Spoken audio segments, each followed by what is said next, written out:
Well,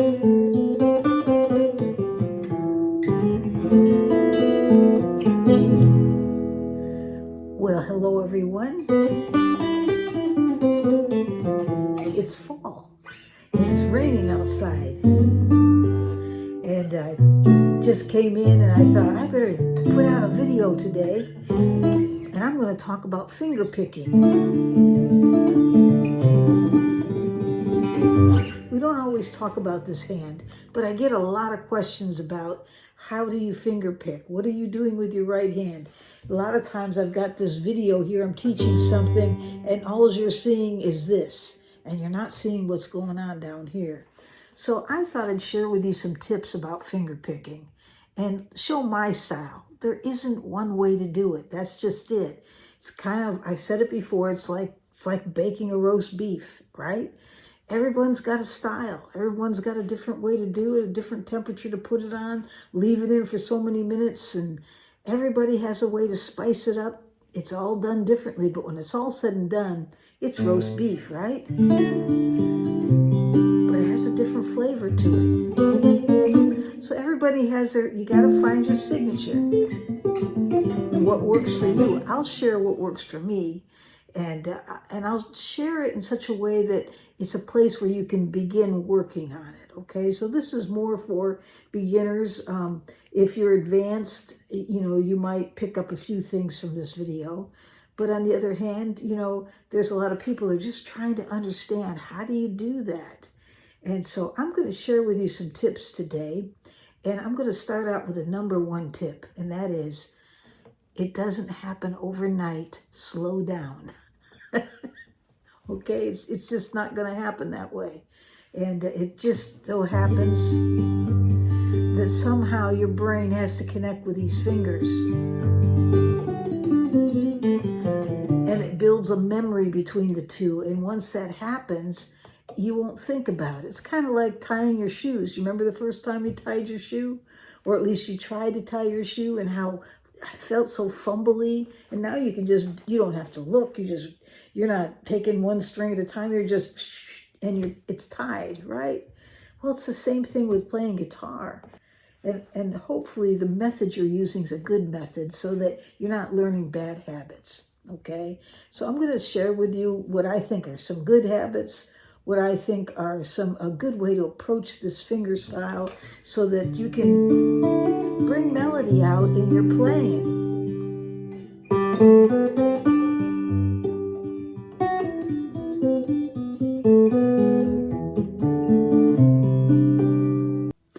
So that's number one tip. Start slow. Slow down. Don't expect to happen overnight. There's nothing wrong with you. You can do this. You just have to repeat it over and over again until it becomes comfortable to you. And I'll give you a couple starting places, some things that you can do, maybe just, you know, sitting down at night and just relaxing and muting your strings and just practicing it, that it'll help create that muscle memory that you need. Okay, now the other thing is that it's a good idea when you're starting out to use a metronome. Or if you're playing with music, like if you know the chords of something you're trying to do, you play, that music can act as a way of maintaining a beat for you as well. But some way to be able to hear that if you're on rhythm or not, okay? So you get yourself a metronome and set it slow and just practice with that metronome, and it'll help you a lot. Now, the next thing I want to say is that you have to give your fingers a job to start with. It doesn't mean that you'll never put them into other positions and do different things. You will. It's okay. But it's a good place to start is to assign them a job and let them get used to it. Okay? And let me show you what I think is important for the beginning. Okay, so the thumb, for instance, is going to play one string at a time, and it's only going to be playing strings 6, 5, and 4. That's it. And of course, I'm up here so that you can see me. I'm usually playing down in here. Okay, but you'll notice this thumb is taking care of strings 6, 5, and 4. That's its job.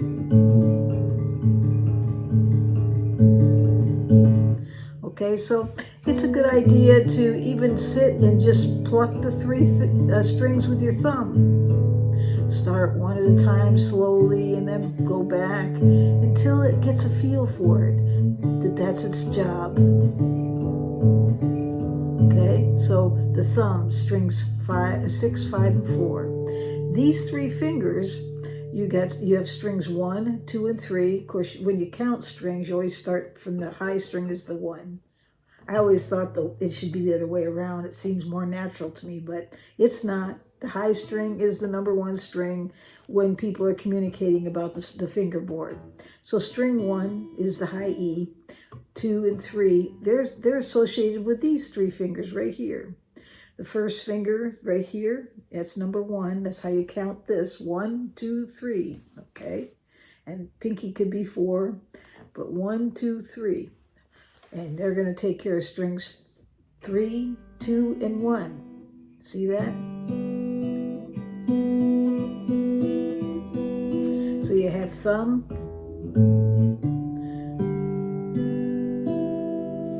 And so again, just playing one string till it gets used to it. You'll notice I've got this finger just working on, I'm anchoring with the other 2 right now. Just trying to get it to remember that that's where the string's at.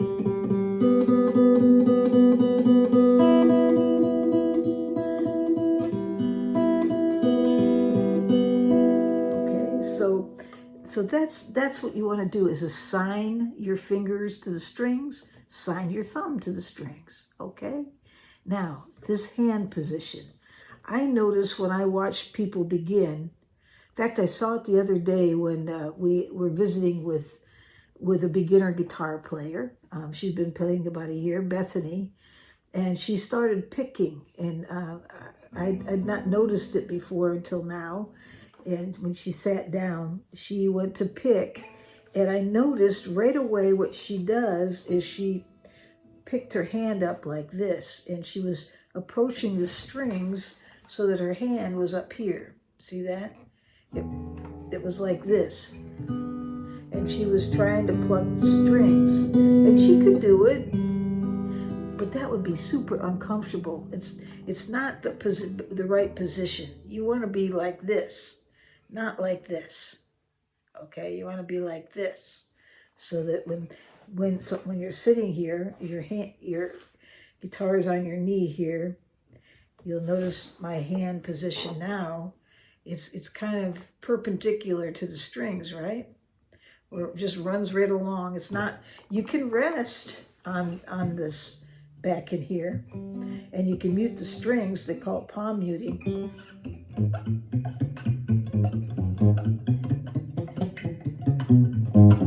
I mean, that's a nice way to play.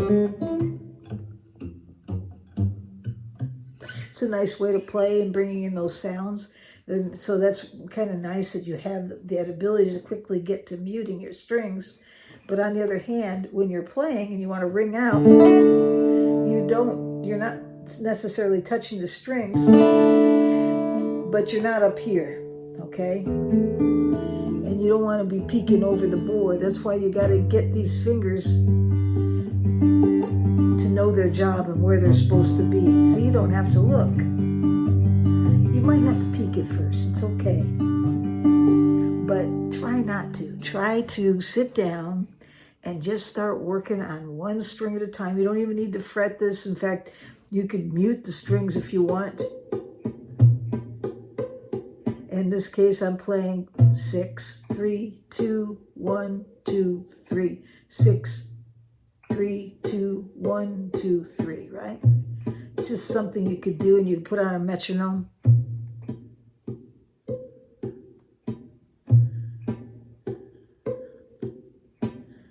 Until your fingers get used to that.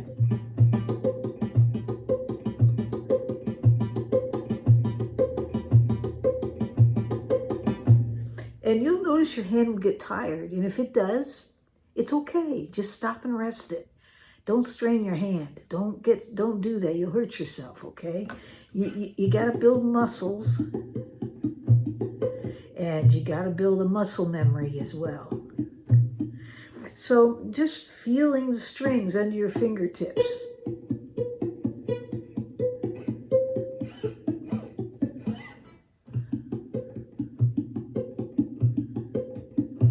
Now you can anchor your hand if you want with your pinky. I heard some people say, no, don't do that. You'll lose your ability to move about. I tend to do both. I'm not sure why.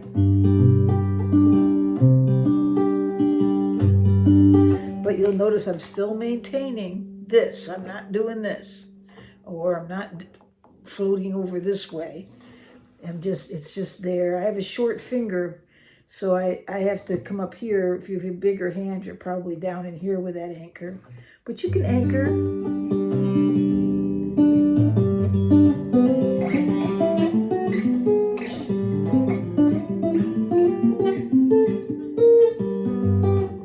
Okay, so yeah, so if you want to anchor, I tend to not. I tend to do just, my elbow is resting up here, and there's space all the way through here, unless I'm resting here and palm muting.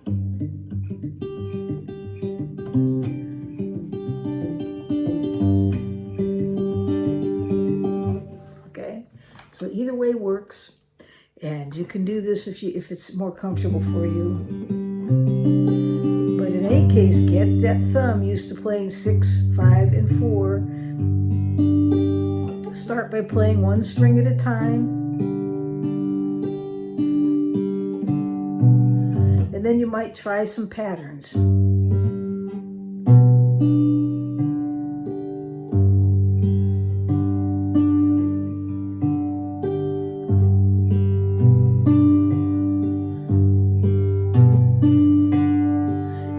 What I'm doing is 6, 3, 5, 2, 3, 1. Okay.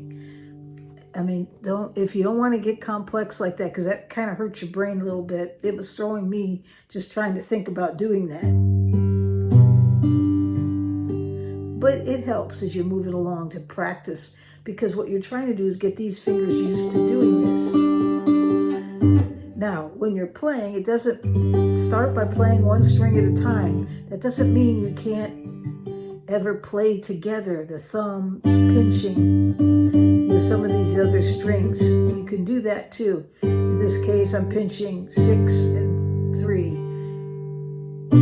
5 and 2, and then 4 and 1.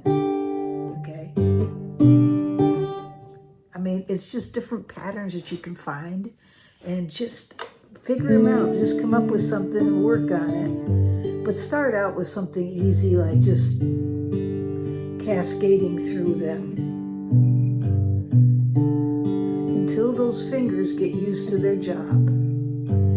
They've got to get used to their job, okay? And once that happens,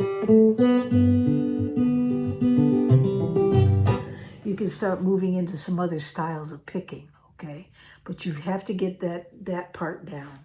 You've got to get your hand position right so that your hand's relaxed. You'll also notice the way my fingers are resting here.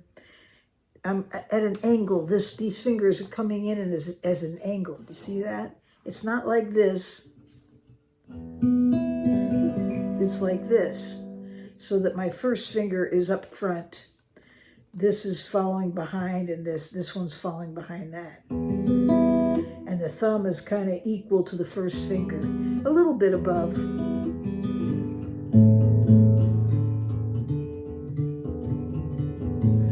Now, you'll notice I don't have a finger pick on right now. You might just start out by just using the flesh of your hands.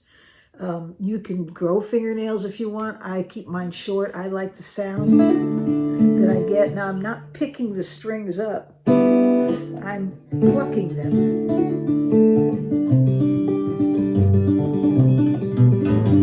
But I use a thumb pick sometimes. I like to use a thumb pick, especially in like a bluesy kind of a sound.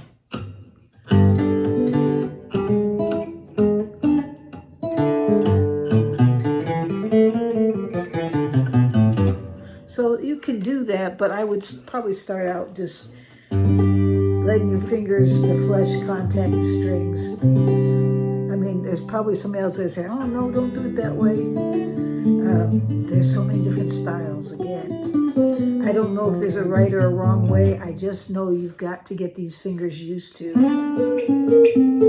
playing their job, which is their strings, okay? Playing it, and start out by just doing one string at a time, and then eventually you'll find yourself being able to play more than one string at a time, that you'll be pinching them. Okay? There, I'm playing 4 of them at a time.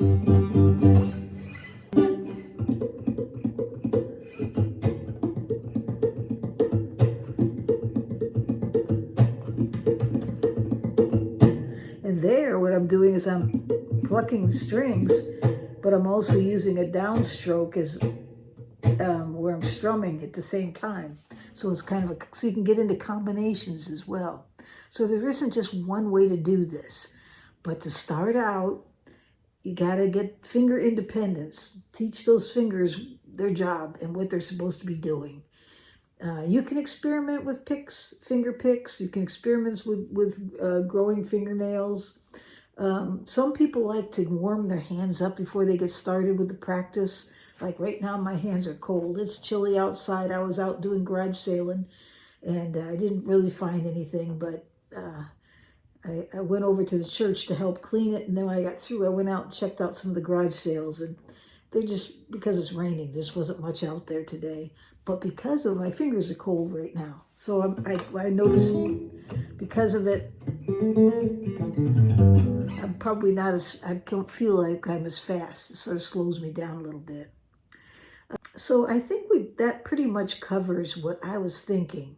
The main thing that really came to mind was making sure that you don't do this with your fingers when you're starting out. Make sure you keep your hand running along with the strings. Let this part be touching the guitar. You know, you just have a slight curve of the fingers. See that? You're not like this. And you're not like this. You're not out here. You're in a little bit. So you make kind of a claw. So that your pluck is coming from up in here. See that?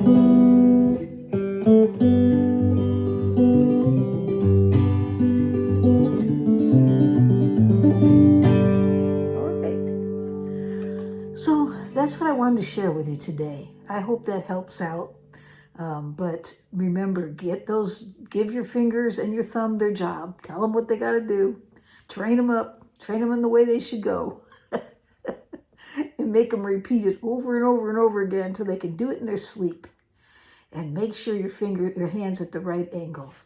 And then you'll be able to quickly move into that palm muting when you need it.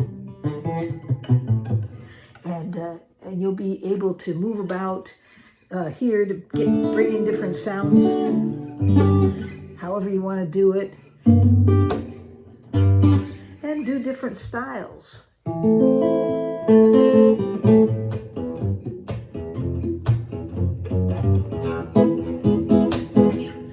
And it's a lot of fun, and it's a lifetime of learning. It doesn't just end with one lesson. It's something you have to repeat. Listen to other people. Listen to what they have to say about it. Get their tips and find what works for you.